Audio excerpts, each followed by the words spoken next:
Hello students, आज हम discuss करेंगे employ provident fund act 1952।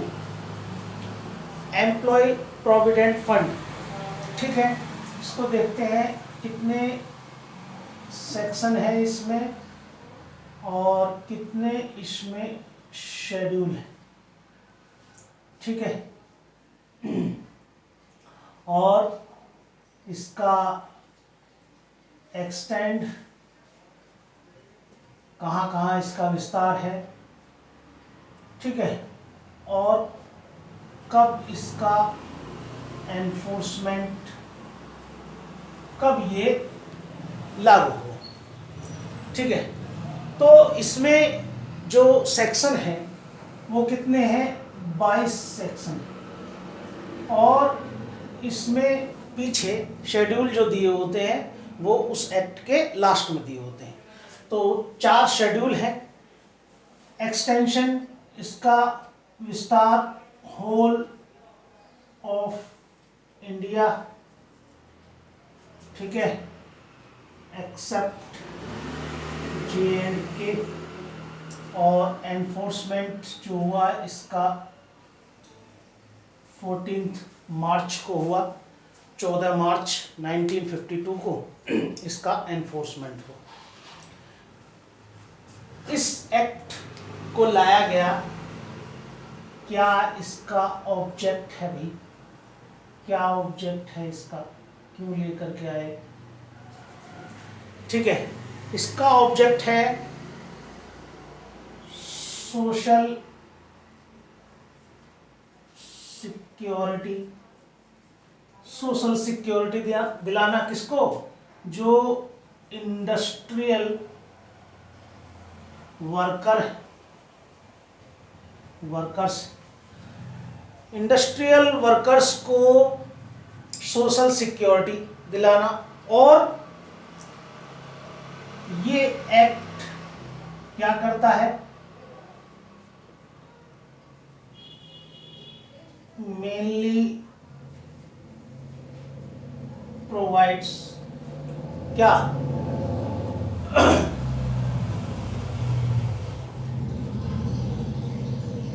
Retirement और ओल्ड एज बेनिफिट। ये मेनली जो रिटायरमेंट और ओल्ड एज बेनिफिट, भाई आप इसके नाम को ही देख लो, PF, प्रोविडेंट फंड। प्रोविडेंट से मतलब दूरदर्शी, यानी कि दूर की चीज़ों को देख करके बनाया गया फंड। आपके ओल्ड एज को, आपके रिटायरमेंट के बाद जब आपकी सैलरी आना रुक जाएगी, तब उन चीज़ों को देख करके बनाया गया फंड क्या है? Provident fund. इसके नाम में ही इसका ऑब्जेक्ट भी दिख जाता कि भविष्य को देख करके बनाया गया एक्ट है ये, ठीक है, प्रोविडेंट फंड। चलिए अब हम देख लेते हैं इसकी एप्लीकेबिलिटी।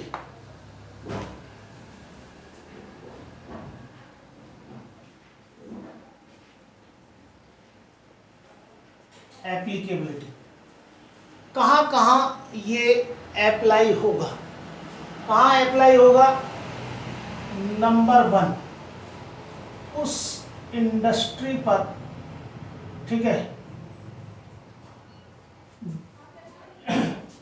जो स्पेसिफाई है कहाँ? इन शेड्यूल 1। ऐसी इंडस्ट्री, ठीक है, जो शेड्यूल 1 में स्पेसिफाई है और जहां 20 या 20 से ज़्यादा एम्प्लॉय काम कर रहा है। 20 या 20 से ज़्यादा एम्प्लॉय काम कर रहा है। दूसरा, इसमें सेंट्रल गवर्नमेंट जो है, इसको ये पावर है। क्या पावर है? कि ऐसी इंडस्ट्री जहां 20 या 20 से ज़्यादा एम्प्लॉय काम कर रहा है और वो शेड्यूल 1 में स्पेसिफाई नहीं, शेड्यूल 1 में स्पेसिफाई नहीं है, तो इस इंडस्ट्री के ऊपर भी, ठीक है, इस एस्टेब्लिशमेंट में भी, ये एस्टेब्लिशमेंट, ठीक है, इस एस्टेब्लिशमेंट पर भी जो क्या है अदर देन अबव है, जो ऊपर वाला है उससे अलग, इस पर भी इसको क्या कर सकता है, अप्लाई कर सकता है। ये सेंट्रल गवर्नमेंट की पावर है, ठीक है। और सेंट्रल गवर्नमेंट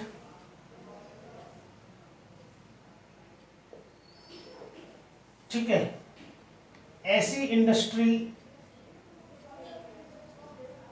जहां 20 से कम एम्प्लॉय काम कर रहा है उसमें भी क्या है, उसके ऊपर भी इसे अप्लाई करेगी, लेकिन उससे पहले क्या करेगी, एक नोटिफिकेशन निकालेगी, कहाँ, इन ऑफिशियल गजट, ऑफिशियल गजट में, और इसको 2 महीने का नोटिस दे दिया जाएगा, एटलीस्ट कम से कम 2 महीने का टाइम, और उसके बाद इस इंडस्ट्री पर भी ये एक्ट अप्लाई हो जाएगा, ठीक है।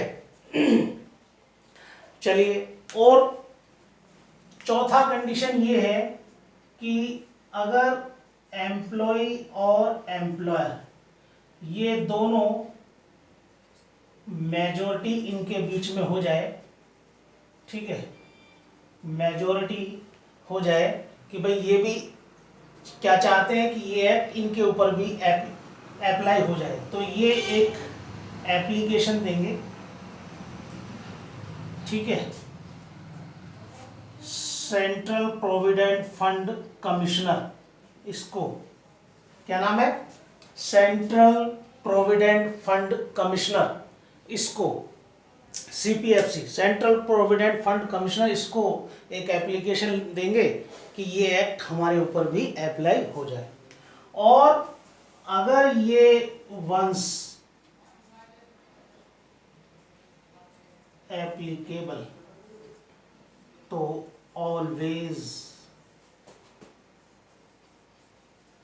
एप्लीकेबल, एक बार अगर ये एप्लीकेबल हो गया, एक बार ये एक्ट इस इंडस्ट्री के ऊपर लग गया, तो हमेशा इसके ऊपर लगा रहेगा, चाहे इसमें एम्प्लॉय की संख्या 20 से कम भी हो जाए तो भी, ठीक बात।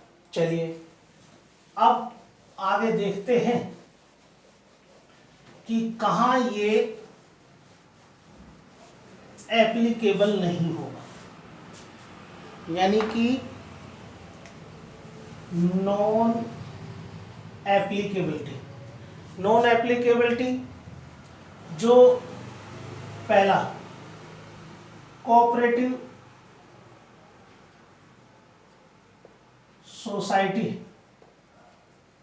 कोऑपरेटिव सोसाइटी जहां 50 से कम, ठीक है, एम्प्लॉय काम कर रहा है, वहां पर ये अप्लाई नहीं होगा। दूसरा, ये ऐसा कोई सेंट्रल या स्टेट एस्टेब्लिशमेंट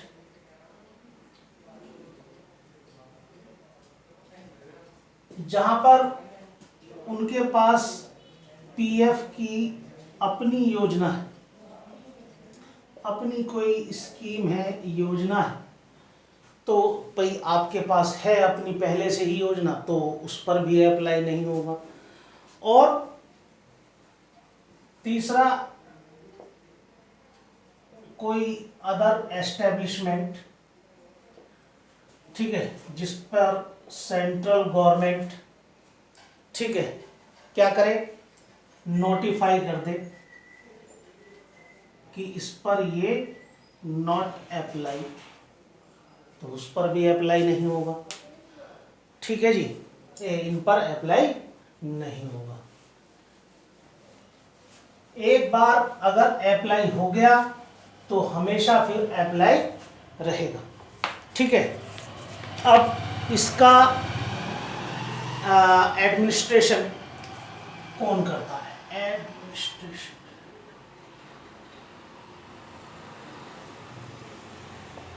एडमिनिस्ट्रेशन वो कौन करेगा? Central board. कहाँ? सेक्शन 5A में।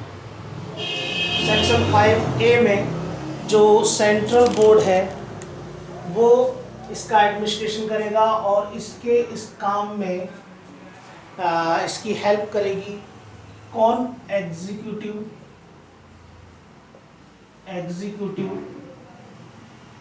कमेटी। एग्जीक्यूटिव कमेटी इसके इस काम में हेल्प करेगी जो सेक्शन 5AA में है। ठीक है, ये करेगा सेंट्रल बोर्ड और इसका काम क्या है? इसको असिस्ट करना, इसको हेल्प करना सेंट्रल बोर्ड को इसके काम करने में। अब क्या सेंट्रल बोर्ड के क्या फंक्शन हैं? क्या फंक्शंस हैं भाई इसके, क्या काम है? तो इसके काम देख लेते हैं। पहला, मेंटेन करना।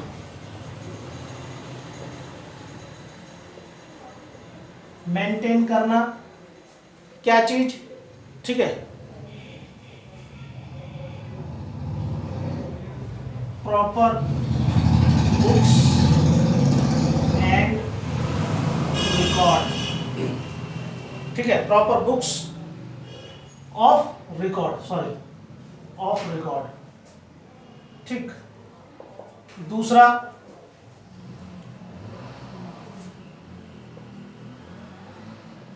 अपॉइंटमेंट ऑफ ऑफिसर, ये करना, अपॉइंटमेंट ऑफ ऑफिसर्स करना। तीसरा, डेलीगेशन करना, अपनी पावर्स को डेलीगेट करने की पावर है, डेलीगेशन कर सकती है। और क्या? ऑडिट कराना। और क्या है? जब ऑडिट कराने के बाद जो रिपोर्ट आएगी उसको सबमिशन करना,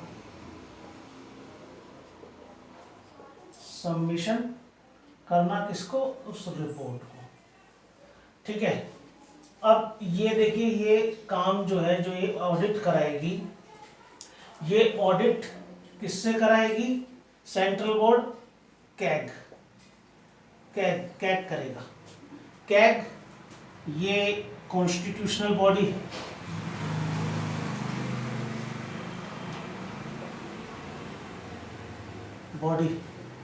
ठीक है, और कहाँ मिलेगी? जो कॉन्स्टिट्यूशन ऑफ इंडिया है उसके आर्टिकल 148 से 151 में इसका जिक्र है। वहाँ आप देख लेंगे कि controller and auditor general of India कौन है इस समय प्रेजेंस में?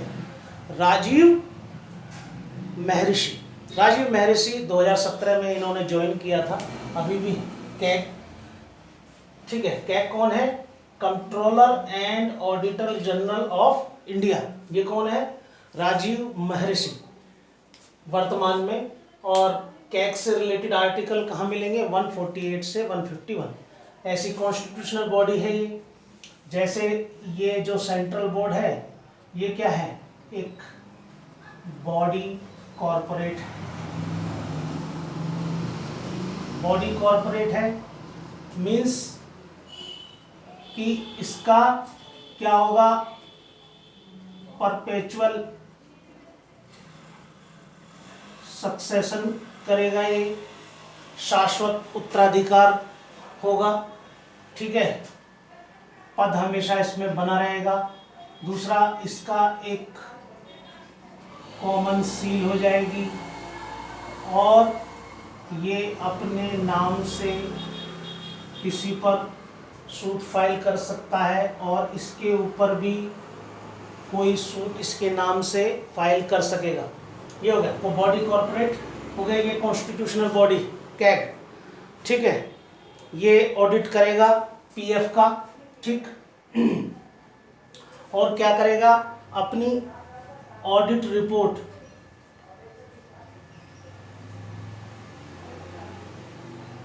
किसको सौंपेगा, सेंट्रल बोर्ड को, सेंट्रल बोर्ड को।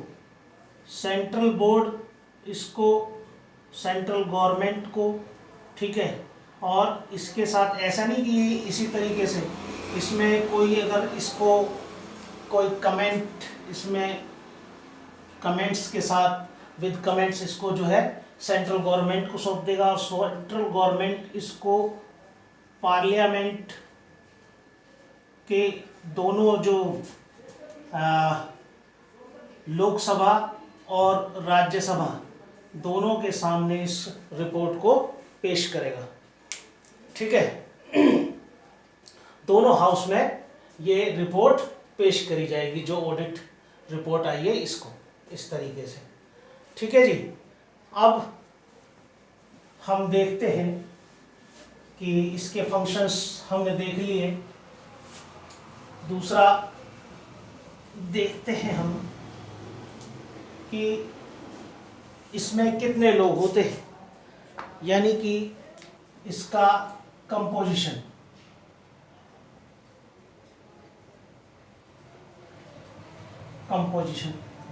कंपोजिशन इसका भी और एग्जीक्यूटिव कमेटी का भी, दोनों का एक साथ देख लेते हैं। नंबर 1 कौन होगा, एक इसमें चेयरमैन होगा, दूसरा एक वाइस चेयरमैन होगा और एक सेंट्रल प्रोविडेंट फंड कमिश्नर ये होगा, और चौथा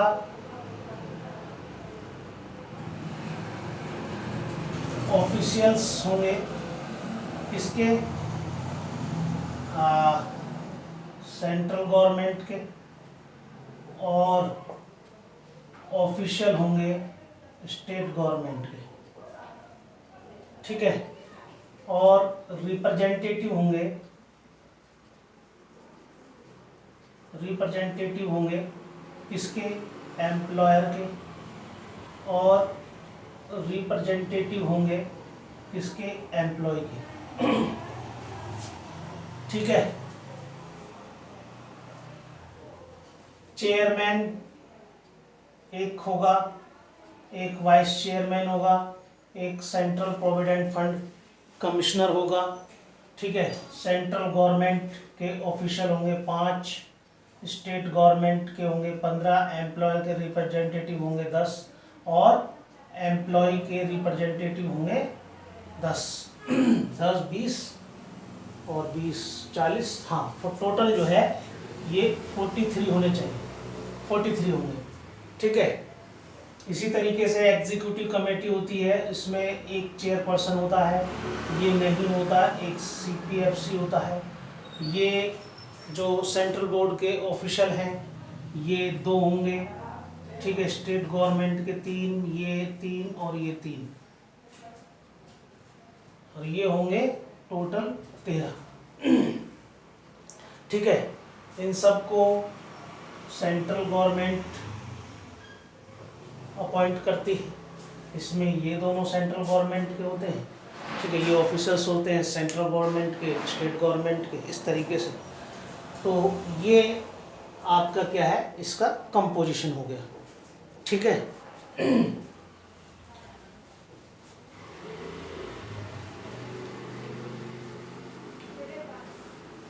चलिए, और इसमें देखने के लिए और थोड़ा सा ये देखते हैं कि पीएफ जो होता है प्रोविडेंट फंड, ठीक है, इसमें एम्प्लॉय और एम्प्लॉयर इनका कितना कंट्रीब्यूशन होता है। एम्प्लॉयर एम्प्लॉय का जनरली अगर जनरल भाषा में बात करूं तो 12% होता है, ठीक है। 12% एम्प्लॉयर करेगा, 12% एम्प्लॉय। एम्प्लॉय चाहे तो अपना परसेंटेज वो ज़्यादा भी कर सकता है, लेकिन एम्प्लॉयर का 12% होता है, ठीक है। तो इसको कुछ इस तरीके से भी मान लीजिए किसी की सैलरी 10,000 रुपये। अच्छा, ये जिनकी सैलरी 15,000 रुपये है, ठीक है, उनके ऊपर, उनसे नीचे वालों पर जिनकी इससे 15,000 रुपये से नीचे है, उनके लिए मैंडेटरी है। मैंडेटरी 15,000 रुपये से नीचे वालों के लिए ये मैंडेटरी है। 15,000 से ऊपर जिनकी सैलरी है उनके लिए ऑप्शनल है, वो चाहे तो इसको पीएफ में अपना कंट्रीब्यूशन करें, अदरवाइज चाहे ना करें। उनके लिए मैं 10,000 है, तो 10,000 में जो 12% यानी कि इसका कितना हो गया, 1,200 रुपये। तो ये 1,200 रुपये एम्प्लॉयर करेगा और 1,200 रुपये एम्प्लॉय करेगा, ठीक है। तो इस तरीके से 1,200 रुपये यानी कि इसको कट जाएंगे 1,200 रुपये, एम्प्लॉय काट देगा, तो इसके बचेंगे 8,800 रुपये। इसको मिले कितने इन हैंड, ठीक है, 8,800 रुपये, क्योंकि 1,200 रुपये का जो कंट्रीब्यूशन है एम्प्लॉयर ने कर दिया उसमें। तो इस तरीके से ये लगभग मेन जो इसका पार्ट्स था वो हमने देख लिया। कुछ एक दो चीज़ें और डिस्कस करेंगे नेक्स्ट वीडियो में। Thank you students.